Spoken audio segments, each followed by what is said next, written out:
तेलंगणामध्ये राहणारी 35 वर्षाची महिला. 1.5 वर्षामध्ये या महिलेने 100 पुरुषांसोबत अनैतिक संबंध बनवले होते आणि या सगळ्या गोष्टींमध्ये तिचा जो पती आहे हा प्रोत्साहन द्यायचा की बनवतो संबंध. तर नेमका काय प्रकार आहे पूर्ण स्टोरी सांगतो. व्हिडिओला शेवटपर्यंत बघा मित्रांनो. लाईक करा, शेअर करा, चॅनल सबस्क्राईब नक्की करा.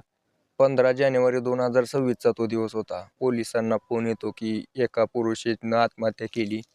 त्याचं कारण असं होतं की त्या पुरुषाला ब्लॅकमेल केलं गेलं होतं. त्याचे अश्लील व्हिडिओ बनवले होते संबंध बनवताना आणि ते व्हायरल करण्याची धमकी दिली जात होती.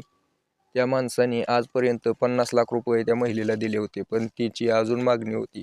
त्यालाच कंटाळून या पुरुषाने आत्महत्या केली होती. पोलीस गेले, इन्व्हेस्टिगेशन केली. त्यावेळेला हे पोलीस तेलंगणामध्ये राहणाऱ्या एका कपलच्या घरी गेले. आता हे कपल साधंसुद्धा नव्हतं.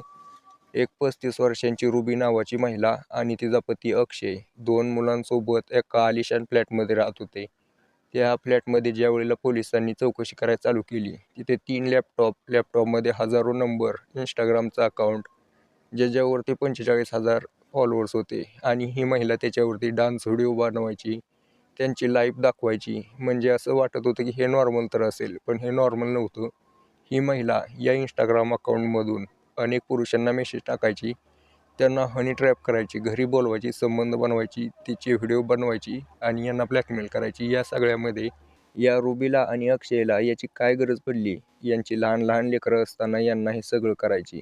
तर मित्रांनो, विषय असा होता, 2022मध्ये अक्षय दारू पिण्याच्या नादामध्ये वाया गेलेला होता. त्याचा बिझनेस होता करोडो रुपयाचा, पण तो आता सध्याला बंद पडायच्या घाईला आलेला होता. दारू पिण्याच्या नादामध्ये त्याला कसलंही लक्ष नव्हतं त्या बिझनेसवरती आणि त्याचं 7 ते 8 वर्षापूर्वीच लग्न झालेलं. आता ती जी रुबी होती त्याची पत्नी त्याला कायम म्हणायची की बाबा तू लक्ष दे, लक्ष दे. त्यानं कधीही व्यवसायावरती लक्ष दिलं नाही. कायम तो दारू पिणार, ऑफिसच्या पोरींसोबत अय्याशी करणार, अशा प्रकारे चालायचं त्याचं आयुष्य. त्याने आतापर्यंत एवढे पैसे उडवले होते. ही रुबी तिच्या लेकरांना एक साधा ड्रेस पण घेऊन देऊ शकत नव्हती. आता या सगळ्या गोष्टीचा रुबीला खूप राग होता. तिने पतीला समजावून सांगितलं, पण ऐकण्यास तयार नव्हता. एक दिवशी शेवटी यांचा व्यवसाय बंद पडला. आता यांना खायची अवघड झाली होती, खायला अन्न नव्हते. तर करायचं काय? आता या रुबीच्या डोक्यात भन्नाट आयडिया आली. तिच्या पतीला म्हणाली की मी इंस्टाग्राम अकाउंट ओपन करते, त्याच्यावरती थोडी कंबर हलवली की 1,000-2,000 फॉलोअर्स तर नक्की येतील आणि जे फॉलोअर्स आलेत ते सगळे पुरुष असतील. त्यांना माझ्यासोबत संबंध करायची इच्छा असेल, मी त्यांना बोलवेल आणि त्यांच्यासोबत संबंध करेल, त्याचे व्हिडिओ बनवून ठेवतो. आपण त्यांना ब्लॅकमेल करू. तिचा पती तिच्यावरती रागवायला लागला की असं असतं का कुठं? तू असं काम करायला मला सांगते. त्यावेळेला ती रुबी म्हणते, तुझ्याकडे काय आहे का पर्याय? तुझ्याकडे पैसा आहे का? त्यावेळेला तो अक्षय म्हणाला की नाही, माझ्यापाशी आता काही नाही. त्या रुबीचं त्याला ऐकावं लागलं. या घटनेला इथूनच सुरुवात झाली. रुबीने अकाउंट बनवलं आणि तुम्हाला तर माहिती आहे पुरुषांची मानसिकता.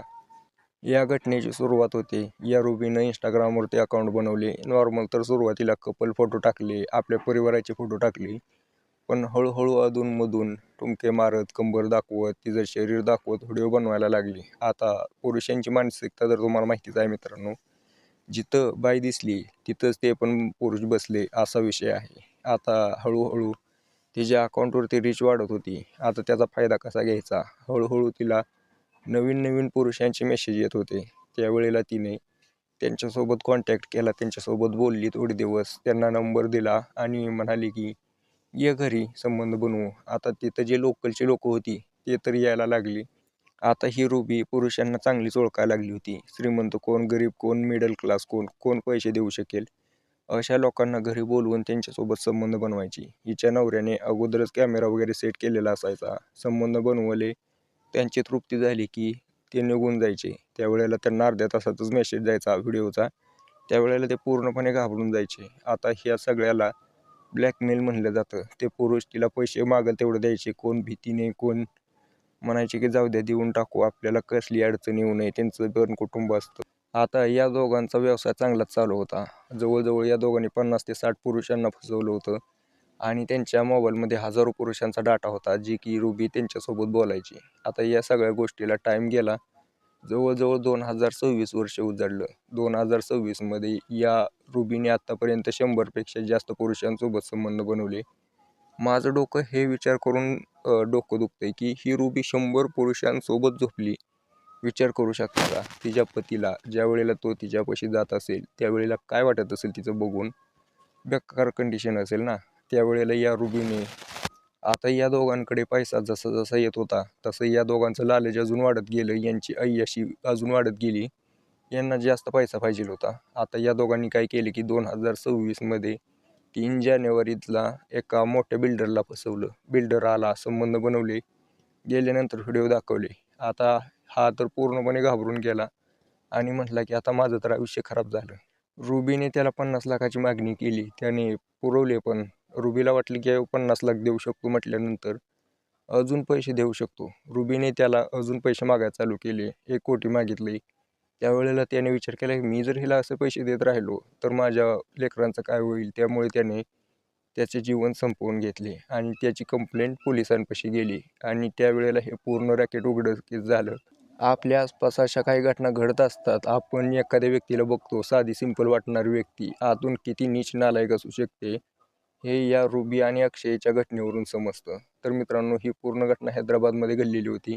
तुम्हाला याच्याबद्दल काय वाटतं मला कमेंट करून सांगा. अशा गोष्टींपासून दूर राहणं हेच महत्त्वाचं आहे. बाकी व्हिडिओ आवडला असेल तर लाईक नक्की करा, शेअर नक्की करा, चॅनल सबस्क्राईब नक्की